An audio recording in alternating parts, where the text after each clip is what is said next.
TV Fortaleza, a emissora da Casa do Povo.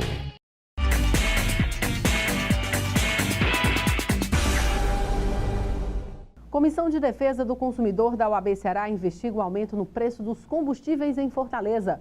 Câmara Municipal aprova projeto de indicação que trata da criação do Centro de Acolhimento Temporário de Animais. 5 empresas abrem postos de trabalho no sistema prisional. Conheça as vantagens da Previdência Complementar da OAB Prev e as nossas dicas da agenda com concursos jurídicos com inscrições abertas. O programa Mundo Jurídico começa agora.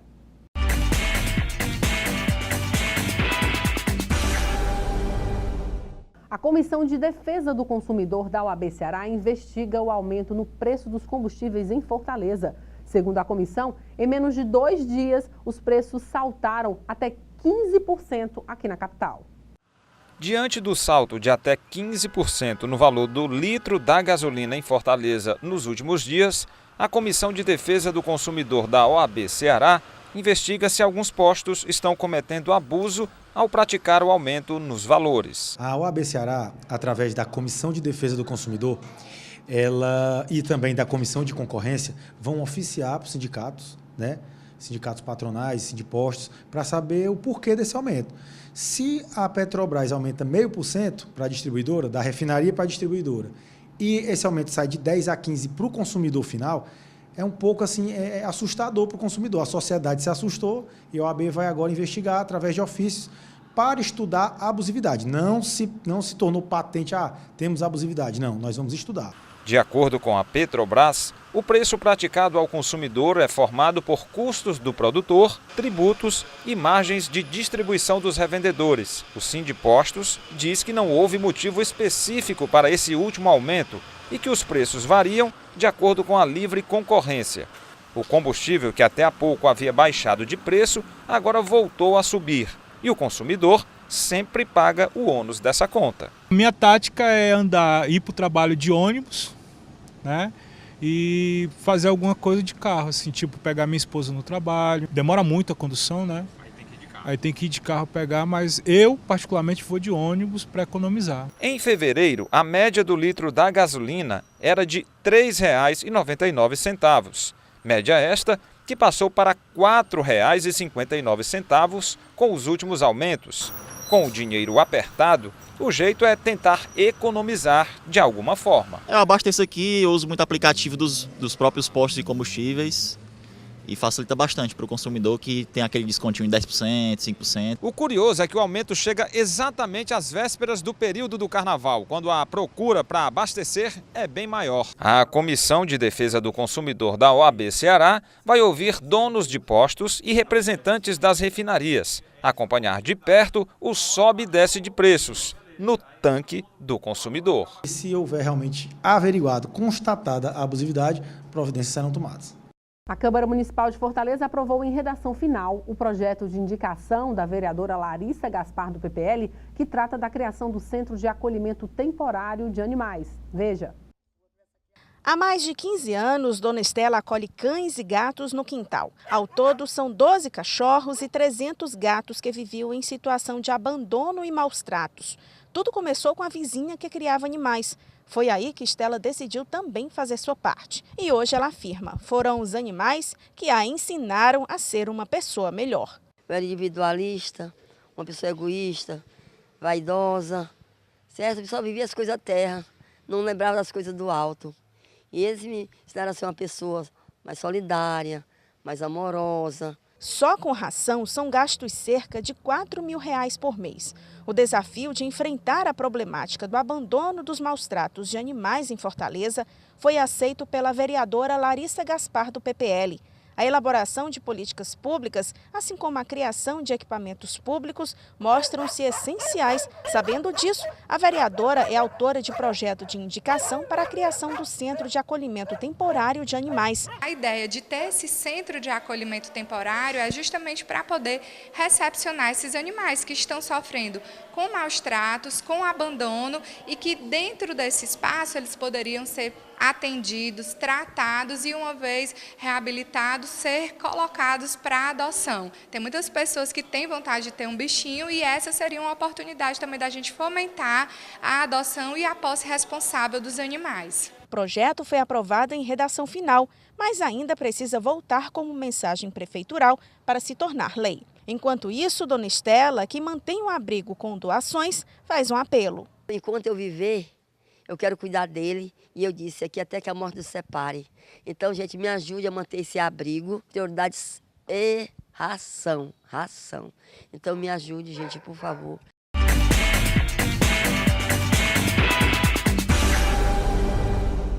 A Procuradoria-Geral da Fazenda Nacional é um dos órgãos de direção superior da Advocacia Geral da União, no qual atuam os procuradores da Fazenda Nacional. E para falar sobre o papel desempenhado pelos procuradores da Fazenda Nacional, assim como sobre a importância do órgão, nós conversamos agora com a procuradora-chefe da Procuradoria da Fazenda Nacional no Ceará, doutora Joana Marta, e com a procuradora da Fazenda Nacional e delegada sindical do Sindicato dos Procuradores da Fazenda, o Simprofaz, no Ceará, doutora Daniele Mendes. Doutora Joana, é um prazer tê-la aqui em nosso estúdio. Olá, Herbert.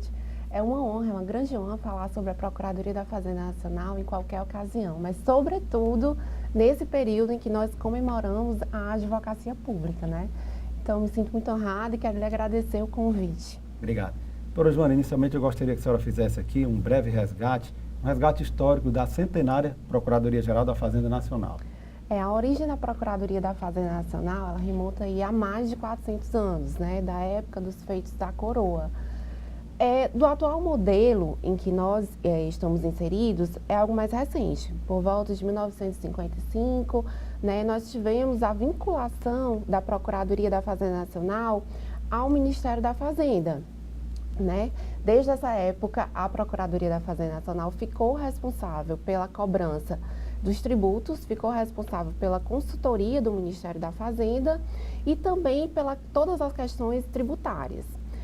Recentemente, nós tivemos uma grande mudança com o novo governo Bolsonaro, que veio com a fusão dos ministérios, né? O que antes nós tínhamos o Ministério da Fazenda, hoje nós tivemos uma fusão entre os Ministérios da Fazenda, Planejamento, Indústria e Comércio. Então, hoje a Procuradoria deixou de estar vinculada ao Ministério da Fazenda para vincular-se ao Superministério da Economia, né? Certo. Doutora Daniele, queria que a senhora falasse um pouco sobre o papel da Procuradoria-Geral da Fazenda Nacional, o papel desempenhado pela Procuradoria. A Procuradoria, ela tem previsão constitucional no artigo 131 da Constituição, parágrafo 3º, e lá dispõe que nos compete a cobrança dos créditos tributários, né, inscritos na dívida ativa da União. Mas nós temos como missão promover a justiça fiscal e garantir a recuperação de recursos públicos para que, com integridade, o Estado brasileiro possa garantir a implementação das políticas públicas. Doutora Joana, a importância do Procurador da Fazenda em defesa dos interesses da sociedade brasileira, a senhora poderia falar um pouco? Sim, realmente é uma missão assim, bem relevante. Primeiro, como a doutora Daniela acabou de expor, né? Promover justiça fiscal. Certo. O que é promover justiça fiscal? Nós sabemos que direitos não dão em árvores, né? Então, se direitos não dão em árvores, é extremamente necessário que a gente possa repor ao Estado todo o custeio, né? Sobretudo voltado para a sociedade mais carente. Então, a promoção da justiça fiscal, ela vem também com a ideia de que cada procurador, o que nós defendemos não é uma tributação aleatória. Nós queremos uma tributação que venha a promover condições de desenvolvimento social. E essa justiça fiscal também tem a ideia de que eu particularmente, não concordo com a ideia de um aumento da carga tributária. Mas veja só, se a gente precisa de recursos, né, para prover o Estado aí de todas as políticas públicas que se fazem necessárias, como que a gente vai cumprir essa missão sem um aumento da carga tributária? A gente vai, então, perseguir o que a gente entende que é um critério de igualdade. Aquele que deve o tributo, ele deve arcar com o ônus desse tributo. Então, a Procuradoria, embora sua principal missão esteja em torno da arrecadação, essa arrecadação, ela vem toda com essa investidura de um propósito de justiça fiscal. E no segundo viés, a justiça social, né? Claro. Tentar diminuir as desigualdades que existem aí na nossa sociedade. Através do desenvolvimento de políticas públicas. Exatamente. Doutora Daniele, qual a sua percepção sobre a reforma tributária? Há décadas que se fala em reforma tributária no Brasil. É uma equação de difícil solução, porque reforma tributária na cabeça do governo é aumentar a arrecadação, enquanto na cabeça do empresariado é diminuir o que se paga, o chamado custo Brasil. Qual a sua percepção sobre a reforma tributária? Bem, a reforma tributária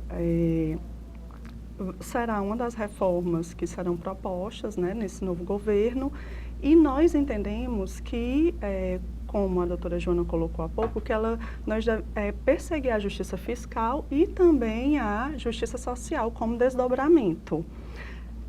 Existe um princípio esculpido na Constituição que dispõe sobre a capacidade contributiva. Certo. Então, nós temos alguns aspectos que devem levar isso em consideração. Nós temos uma previsão de incidência de imposto sobre grandes fortunas, por exemplo, que ainda não foi regulamentado, não foi implementado a nível infraconstitucional. Nós temos outra questão que também poderia ser tocada, que é a questão da tributação dos lucros e dividendos. Né? No nosso trabalho diário, nós, de combate, inclusive, porque compete também a gente, além da recuperação, de uma maneira responsável, a recuperação fiscal responsável, nós fazemos também um trabalho de combate a fraudes fiscais. Né? Fraudes fiscais, sonegação, evasão.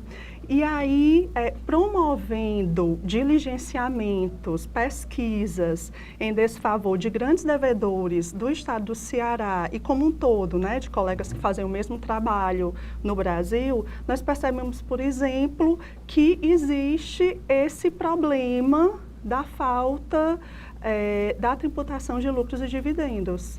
Então, assim, talvez esses poderiam ser 2 pontos, né, importantes, cruciais, que poderiam ser objeto dessa reforma tributária, no intuito, né, de efetivar, sim, a capacidade contributiva e essas pessoas, né, aumentar os recursos, né, dos cofres da União. Sem ter que aumentar outros tributos, né? Sim.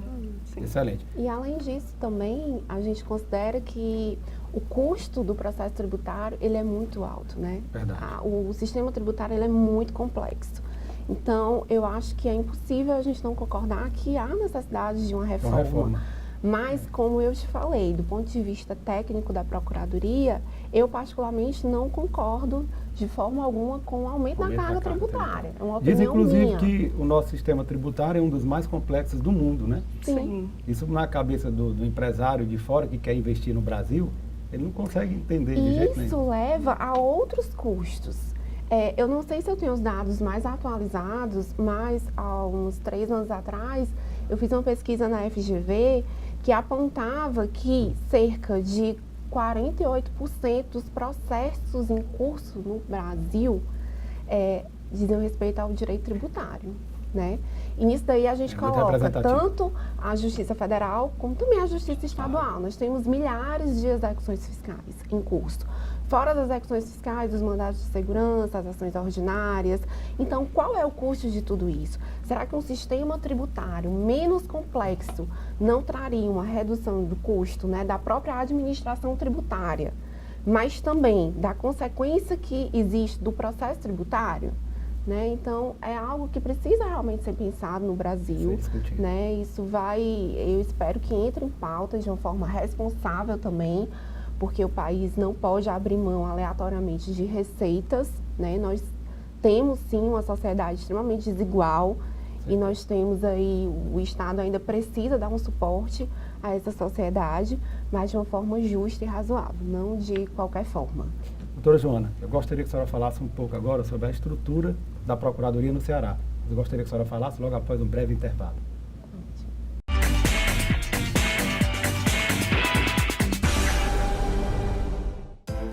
A Prefeitura investe no transporte público para melhorar a vida das famílias em Fortaleza. Criou o Bilhetinho, passagem gratuita para crianças de até 7 anos. A Prefeitura amplia a frota de ônibus com ar-condicionado. Bicicletar com bicicletas mais adequadas para as mulheres. E mais ciclofaixas facilitando a mobilidade em Fortaleza. Prefeitura e você, uma Fortaleza melhor, é a gente que faz. A Prefeitura trabalha para uma vida com mais saúde em Fortaleza. Inaugurou a Coordenadoria de Assistência Farmacêutica, implantou os monitores dos postos de saúde, fortalece o programa Cresça com o Seu Filho e o Centro Dia da Pessoa Idosa da Prefeitura. Atendimento e mais prevenção é saúde. Criou os núcleos de desenvolvimento infantil e inaugurou o Centro Materno Infantil do Conjunto Ceará. Prefeitura e você, uma saúde melhor é a gente que faz.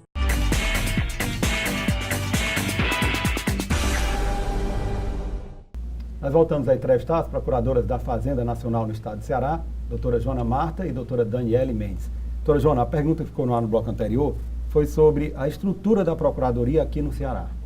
A Procuradoria da Fazenda aqui no estado do Ceará, ela é composta por 42 procuradores da Fazenda Nacional. Desses 42 procuradores, nós temos 38 em efetivo exercício, né?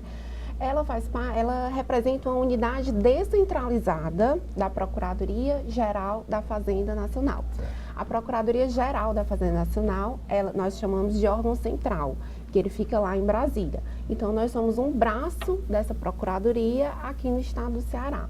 Além da Procuradoria do Estado do Ceará, que fica aqui na capital, em Fortaleza, nós temos também uma Procuradoria Seccional, que fica em Juazeiro do Norte, né? Fica lá e atende toda aquela região do Cariri.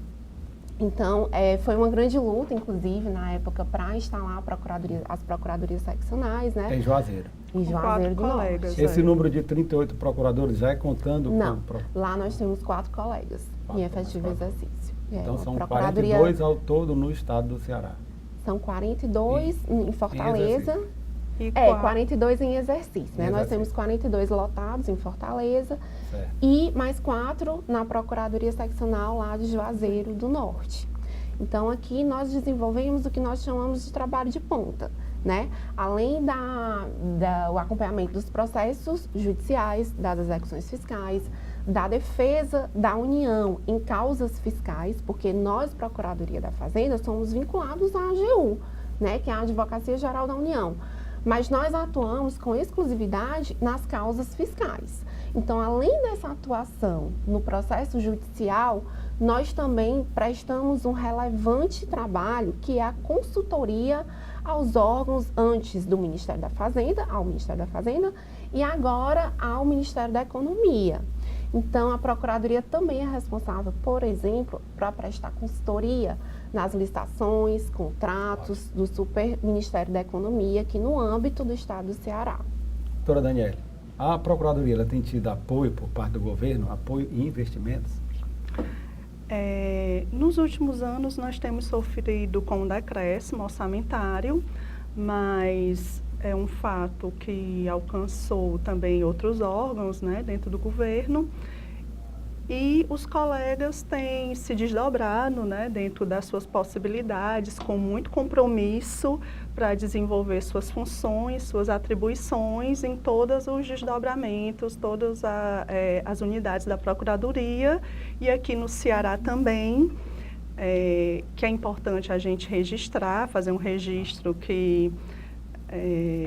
de resultado da Procuradoria da Fazenda Nacional, que foi noticiado, inclusive, né, nessa semana, em que nós ultrapassamos, né, a meta de recuperação, né, para a 5ª região, que nós estamos aqui insertos na 5ª região, e tanto a Procuradoria da Fazenda Nacional aqui no Ceará, também os procuradores da Procuradoria Seccional de Juazeiro do Norte conseguiram alcançar essa meta.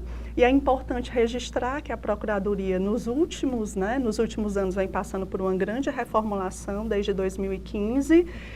E 2017, 2018 e também agora em 2019, nós temos batido, inclusive, recordes de recuperação.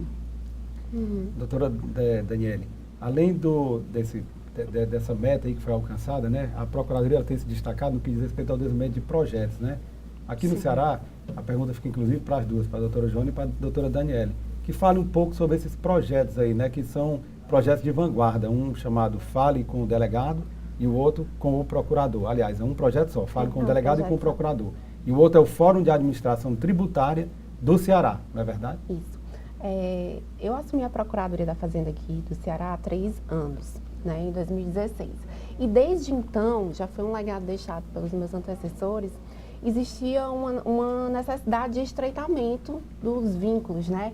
Tanto com os órgãos parceiros, que hoje a gente tem a Superintendência da Receita Federal como um grande parceiro, mas sobretudo com a sociedade, né? E nessa ideia de estreitar essa relação, foram criados esses 2 projetos. O primeiro dele, que é o Fale com o Delegado e Fale com o Procurador. Né? Hoje a Procuradoria já tem até a cara dela lá, como é que consiste isso, né? Uma vez por mês, fora os atendimentos, né, diários que eu pessoalmente faço aos advogados, uma vez por mês nós descemos ao CAC, que é o atendimento ao contribuinte lá na Receita Federal. Então, nós descemos ao CAC, conversamos com os contribuintes, fazemos atendimento, solucionamos todas as demandas que nos chegam, as que não são possíveis de solução imediata. Nós encaminhamos aos setores competentes e o feedback desse projeto é o melhor possível. Esse atendimento é feito pelo próprio delegado e pelo procurador? Pelo próprio delegado, o titular, né? E por mim, que sou a procuradora-chefe. Quando nós estamos afastados, ausentes, sempre encaminhamos um substituto. É um projeto que nós levamos com o maior comprometimento, né? Ele é a primeira agenda mensal que nós marcamos, porque sabemos da importância que é você estar ali frente a frente com o contribuinte. Muitas vezes é um contribuinte que ele não tem condições de arcar com o custo de um advogado, né? Então, ele precisa desse diálogo aberto, desse diálogo fácil, ele precisa entender com uma linguagem acessível qual é o problema dele, qual é a solução. Em muitos desses casos, precisa, né, de uma atuação conjunta da Procuradoria com a Receita, e isso é feito de imediato. Então, esse é um dos projetos.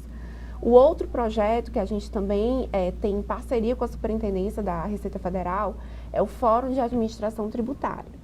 Né, esse projeto são reuniões que ocorrem a cada 4 meses, 3, 4 meses, com várias entidades, né, inclusive a OAB participa desse fórum, o CRC participa desse fórum, CDL. Então, assim, você vê que é a sociedade organizada que chega lá, pontua o que ela entende que precisa melhorar no nosso fluxo de trabalho.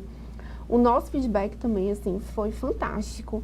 Desde quando eu cheguei, eu pude acompanhar o que a gente recebe, assim, vários elogios, porque às vezes a gente encontra entraves que são muito fáceis de solucionar, mas a gente nem sabe que aquilo ali é um problema para o contribuinte.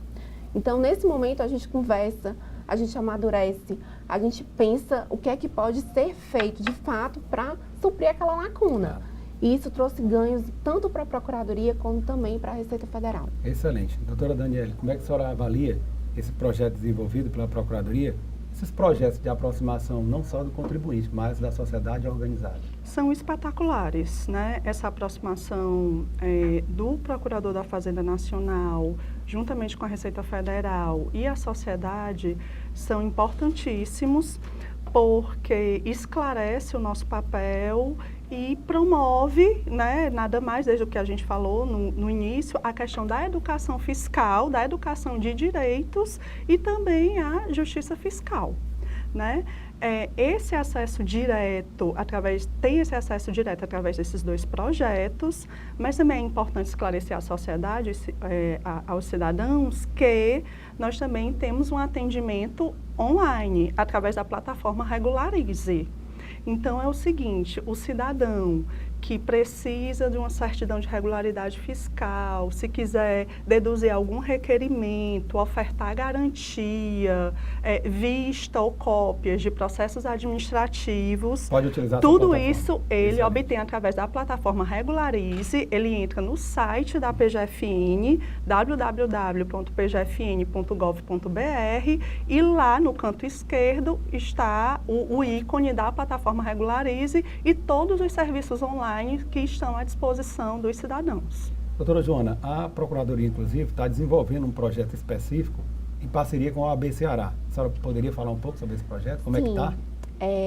O Alexandre, né, que era da Comissão de Assuntos Tributários, ele sentiu a necessidade de facilitar o acesso do advogado à Procuradoria e à Receita Federal.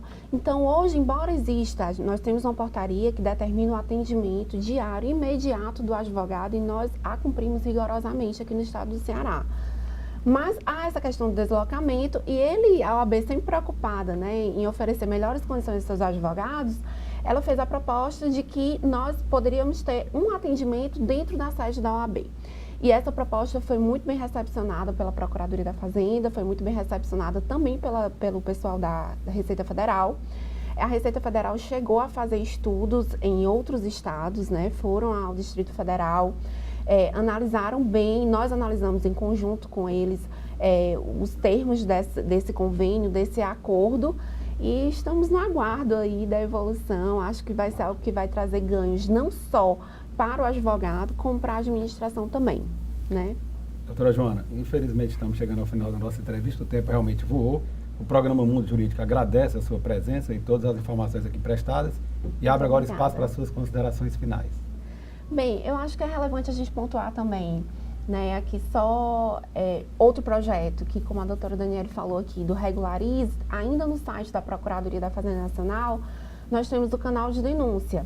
Então, quando nós falamos nessa preocupação da Procuradoria com a justiça fiscal, nós sabemos o quão que é desafiador para nós, procuradores, conseguirmos o resgate dessa dívida ativa.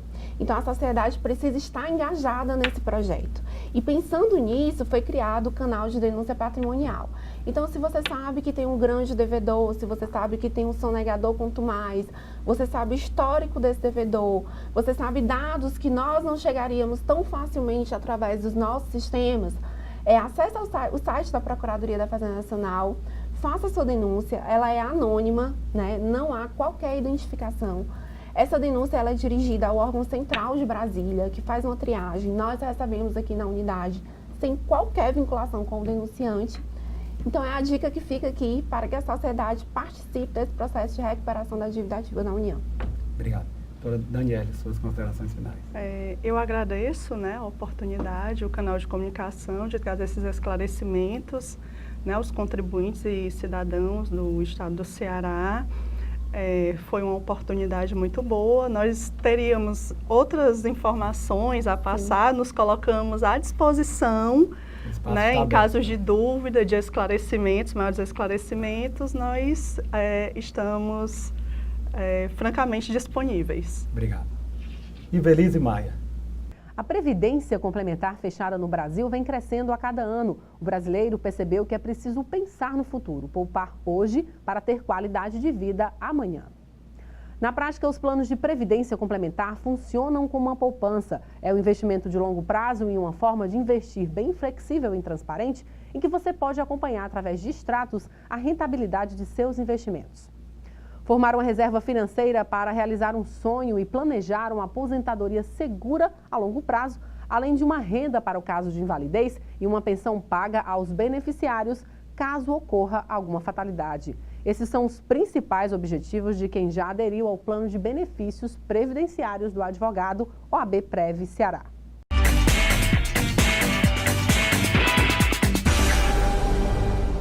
A internet foi criada para trocar informações entre computadores e hoje em dia já é comum as pessoas se conectarem usando seus telefones celulares ou smartphones e até mesmo a televisão, ou Smart TV, como são conhecidas. E para falar sobre esta nova era e a repercussão na vida social, nós conversamos agora com o advogado Gaudênio Santiago. Então, Gaudênio, é um prazer tê-lo aqui em nosso estúdio. Obrigado pelo convite, Hervelt. Fico muito agradecido.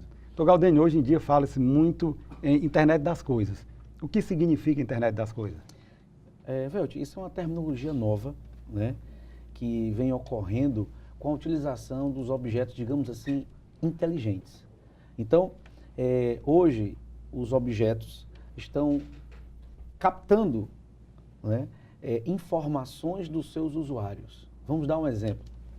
Já existe, né, objetos que entendem, né, o que você, a sua dieta. Então, por exemplo, a sua geladeira inteligente, ela vai lhe dizer que está faltando aí determinada fruta, tá certo? E automaticamente essa geladeira vai se comunicar com o seu nutricionista e ele vai dizer que é determinada fruta, ele vai mandar um comando para você dizendo, olha, já não tem isso na sua geladeira e você pode trocar por determinado alimento. Quer dizer, isso é essa comunicação entre os objetos. Por exemplo, outro exemplo, o carro da frente, tá certo? Ele vai frear, o seu carro se comunica com o carro da frente, você não precisa mais ver a luz, o cara freando. Ele vai entender que é o outro carro da frente que está freando e vai frear automaticamente. Isso é o que nós podemos chamar, tá certo? De forma bem simples, para que o telespectador possa compreender, internet das coisas. Essas inovações, realmente, elas exigem uma nova forma de viver das pessoas, principalmente das mais antigas, né? Que não se acostumam com essa nova era. Até porque antigamente as pessoas se comunicavam ou pessoalmente ou por meio do telefone, né? Queria falar com um amigo, ligava ou marcava um encontro. Hoje em dia essa coisa mudou com essa nova era digital. Então eu lhe pergunto, já existe regulamentação desta nova era e quais são as principais implicações que decorrerão dessa nova forma de se comunicar? Bem, o que acontece aqui é que tudo é muito novo, né? A internet, apesar dela ter sido liberada comercialmente a partir de 1994, ocorre que isso tem muita novidade. A lei do Marco Civil da Internet, ela veio agora, dia 23 de abril de 2014, então também é uma lei muito nova. Muitos operadores do direito ainda estão criando situações, né, para poder encaixar essa lei nas nossas rotinas. E os operadores do direito estão tendo aí a obrigação de conjugar essa lei junto com a Constituição, que já vinha falando de liberdade de expressão, a questão do direito de intimidade, né? Quer dizer, uma coisa protegida constitucionalmente, que a lei do Marco Civil da Internet veio apenas para ratificar e reforçar. O que ela incluiu de novidade seria a neutralidade da rede. O que seria a neutralidade da rede? É justamente para que o provedor não faça diferença entre as informações que são trafegadas na rede. Ou seja, que o tráfego da rede seja mantido sem prática discriminatória. E isso foi um avanço na legislação brasileira para proteger, tá certo, o nosso acesso à internet. Doutor Galdênio, essa nova era ela tem impactado também muito fortemente nos veículos de comunicação tradicionais. Hoje em dia as pessoas buscam informação por meio da internet, né? Ou seja, os meios de comunicação tradicionais perderam muito espaço para a mídia virtual. Você acha que é uma tendência esse meio formal se acabar? Foi muito, digamos assim, muito salutar a internet trazer essa informação instantânea. Foi muito bom, né, para o usuário, foi uma situação muito favorável para a sociedade em si. Hoje nós somos rapidamente informados de qualquer situação que aconteça, tá certo? Na cidade vizinha, na nossa cidade, agora que está acontecendo na Venezuela. Então nós temos informações instantâneas. O que é perigoso nessas informações? São as fake news. Então, a mídia convencional, e quando eu falo mídia convencional, é o jornal, é o rádio, é a televisão, isso que estamos fazendo agora, tá certo? Esse tipo de mídia é uma mídia que legitima a informação. Então, as pessoas têm que ter cuidado naquilo que assiste, porque a internet não é só ler, também é assistir. Então, esse conteúdo gerado através da internet, a mídia convencional começa a legitimar. Por isso, a mídia convencional hoje, eu entendo que houve realmente uma diminuição, né? Existem jornais aí que quebraram, jornais famosos no mundo inteiro. Quer dizer, a diminuição da utilização do papel. E todo mundo utiliza o smartphone para buscar notícia, para pesquisar no Google. E isso modificou. O comportamento das pessoas hoje é diferente. É a sociedade consumerista de informação. É as pessoas a todo instante, né, quer dizer, recebendo informação. E há quem fale hoje do estresse do recebimento de informação. É verdade. A mídia convencional realmente perdeu um espaço. Você verifica hoje também com as agências de publicidade. Porque antes elas vendiam outdoors, vendiam mídia na televisão, vendiam mídias no jornal.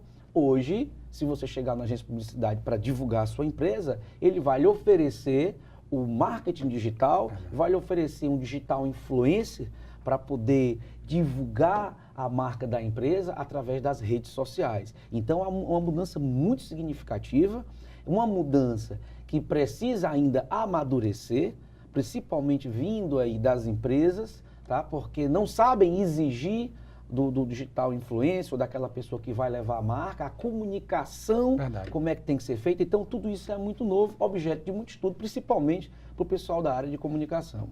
E por falar em digital influencer, a internet realmente ela fez surgir novas profissões. A exemplo do próprio digital influencer e do blogueiro. Como é que essas pessoas sobrevivem? Interessante.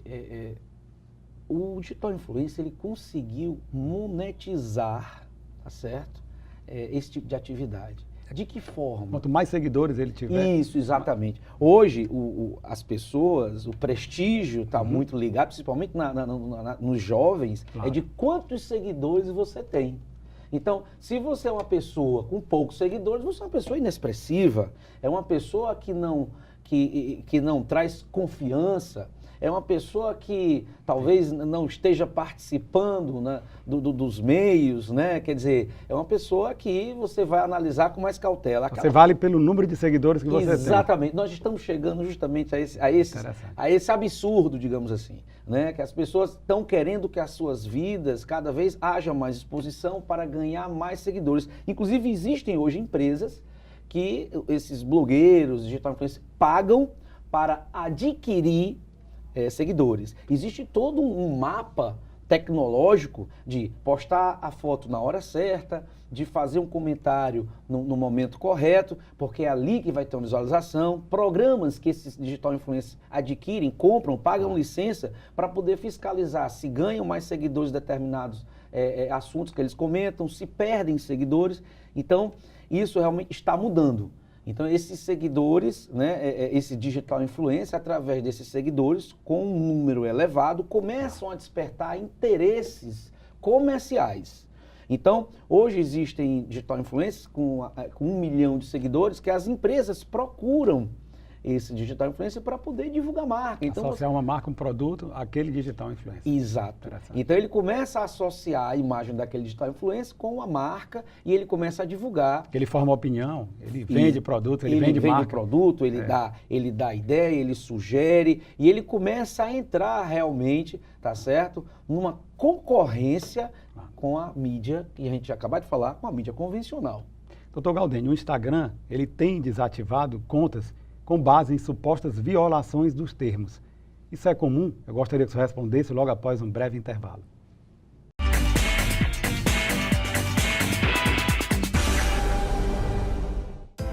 A Prefeitura investe no transporte público para melhorar a vida das famílias em Fortaleza. Criou o Bilhetinho, passagem gratuita para crianças de até 7 anos. A Prefeitura amplia a frota de ônibus com ar-condicionado. Bicicletar com bicicletas mais adequadas para as mulheres. E mais ciclofaixas facilitando a mobilidade em Fortaleza. Prefeitura e você, uma Fortaleza melhor, é a gente que faz. A Prefeitura trabalha para uma vida com mais saúde em Fortaleza. Inaugurou a Coordenadoria de Assistência Farmacêutica, implantou os monitores dos postos de saúde, fortalece o programa Cresça com o Seu Filho e o Centro Dia da Pessoa Idosa da Prefeitura. Atendimento e mais prevenção é saúde. Criou os núcleos de desenvolvimento infantil e inaugurou o Centro Materno Infantil do Conjunto Ceará. Prefeitura e você, uma saúde melhor é a gente que faz.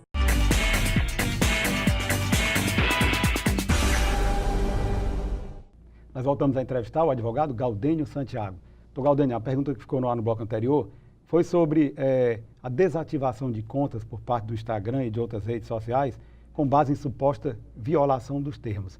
Isso é comum, principalmente para aquelas pessoas, como o senhor falou, que sobrevivem da sua rede social, o digital influencer, o blogueiro.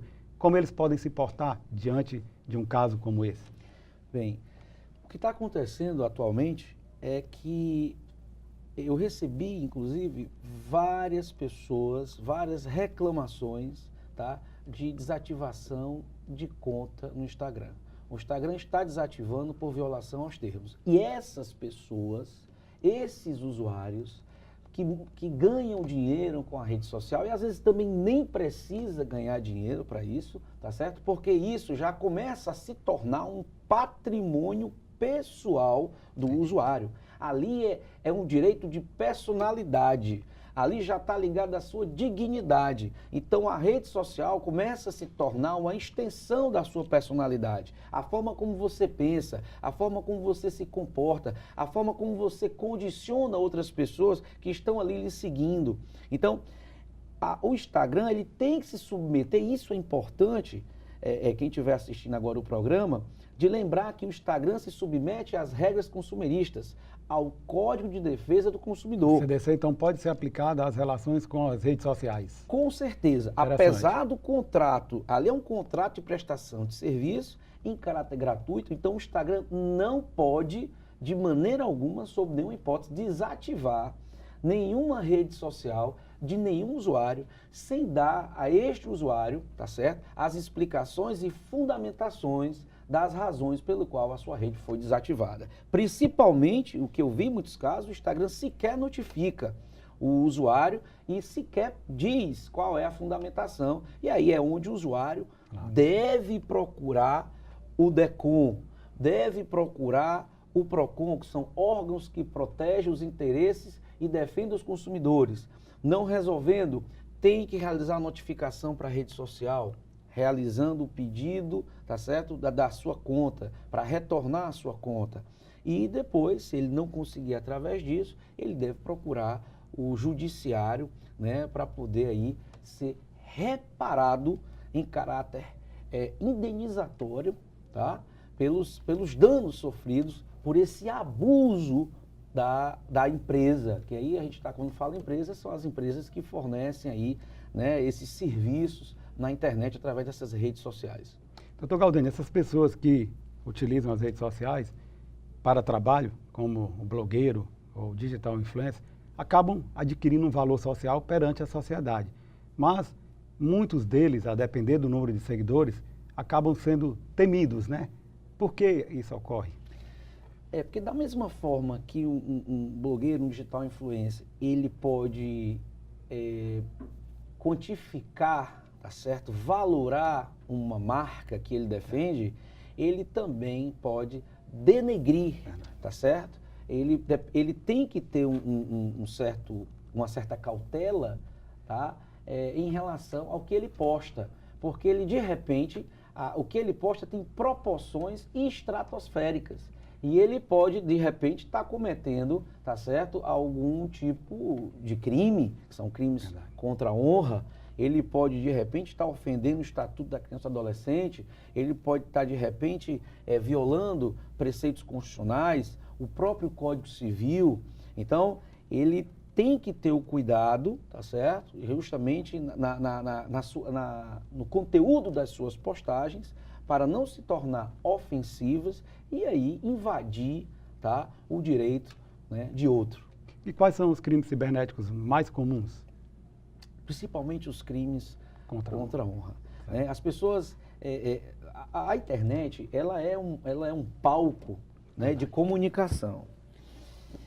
E você sabe que na comunicação existe falha de comunicação e existe conflito. Verdade. Então, às vezes, ele sai da comunicação, ele sai da liberdade de expressão. Você visualizou na política que teve aí recentemente, quer dizer, as pessoas brigando, né, atrocidades verbais umas com as outras, agressões verbais, quer dizer, saía do diálogo, saía do discurso construtivo, saía da crítica para as ofensas. Então, essas ofensas pessoais, apesar de estar no âmbito da rede, ela é protegida, tá, pelo Código Penal.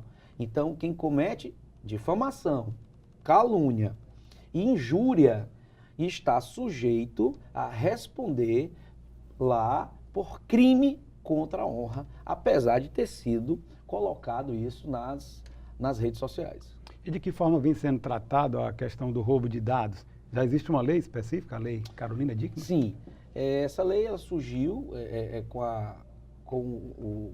entraram no computador Carolina Dickmann, por isso que ficou conhecida Lei Carolina Dickmann, houve alteração no Código Penal, e hoje invadir dispositivo eletrônico, tá, sem autorização, ele é um delito penal. Se por acaso você roubar esses dados de quem você invadiu, pode ser um smartphone, pode ser um computador, tá? E aí você também, a pena aumenta se você roubar os dados. Só em entrar, você já praticou um crime. Entrar no computador, no smartphone de alguém, utilizando qualquer meio, empregando qualquer meio, né, para invadir a privacidade e aí, roubando esses dados também, você vai ser punido. Um outro delito que se tornou bastante comum foi o chamado estelionato do amor, né, que é praticado por meio das redes sociais. É interessante esse assunto, porque as redes sociais, da mesma forma a internet evoluiu para esse sentido, as pessoas também evoluíram no campo do amor. As pessoas estão deixando de ir para uma festa. Como é que você conhece uma pessoa e começa a flertar, a paquerar, a namorar? Você vai para uma festa, vai para um evento social, um amigo a apresenta. Então essas pessoas deixaram a vida real, foram para o mundo virtual e começaram a se comunicar, tá certo? Através de redes sociais específicas de relacionamento. E aí conhecem pessoas do mundo inteiro. E tem um golpe do amor, né? Que a gente chama de estelionato do amor, que é onde o cidadão, pode ser homem, pode ser mulher, a vítima, tá certo? Tem vítimas homens, tem vítimas mulheres, começa a se apaixonar por aquilo que é uma fantasia criada pelo estelionatário, que cria um mundo de romance, tá? No intuito e no simples intuito de pedir dinheiro, de falar dos seus sonhos, que queria comprar uma casa, que queria comprar um carro, que precisa de uma ajuda, e a pessoa envolvida emocionalmente, tá? Ele acaba prestando esse auxílio, falso auxílio, e aí a pessoa bloqueia, vai embora, acabou, e aí nunca mais aparece. Entendemos que está lá no 171, responde lá no Código Penal. Então, Gaudênio, infelizmente nós estamos chegando ao final da nossa entrevista, o tempo realmente voou, mas o programa Mundo Jurídico agradece a sua presença e todas as informações aqui prestadas e abre agora espaço para as suas considerações finais. Bem, eu queria agradecer ao convite aqui do meu amigo Hervelt, o pessoal do Mundo Jurídico que está nos assistindo. Direito digital realmente é uma matéria muito nova, é algo desafiador, e só que tenha cautela nas redes sociais, utilize as redes sociais com bastante cautela, tudo é muito novo, e fica aqui mais uma vez, meu agradecimento. Obrigado. Nós é quem agradecemos. Ivelise Maia. Além dos aprendizados proporcionados pelo novo ofício, os internos recebem salário para colaborar com o sustento da família fora da unidade e da remissão da pena, que é um dia a menos na prisão para cada 3 dias trabalhados. Já a empresa, além de atuar diretamente na ressocialização, recebe o benefício da isenção de impostos. E chegou a hora de você conferir as dicas dos concursos jurídicos com inscrições abertas no Brasil, aqui na nossa agenda. Defensoria Pública de Minas Gerais, inscrições até 25 de abril. Defensoria Pública de São Paulo, inscrições até 15 de março.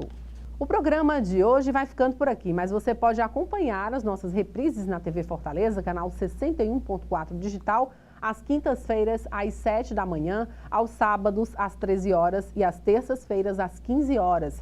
Siga nossas redes sociais no Instagram, Facebook e assista o nosso programa também no canal no YouTube. Obrigada pela sua companhia e a gente se vê na semana que vem. Até lá!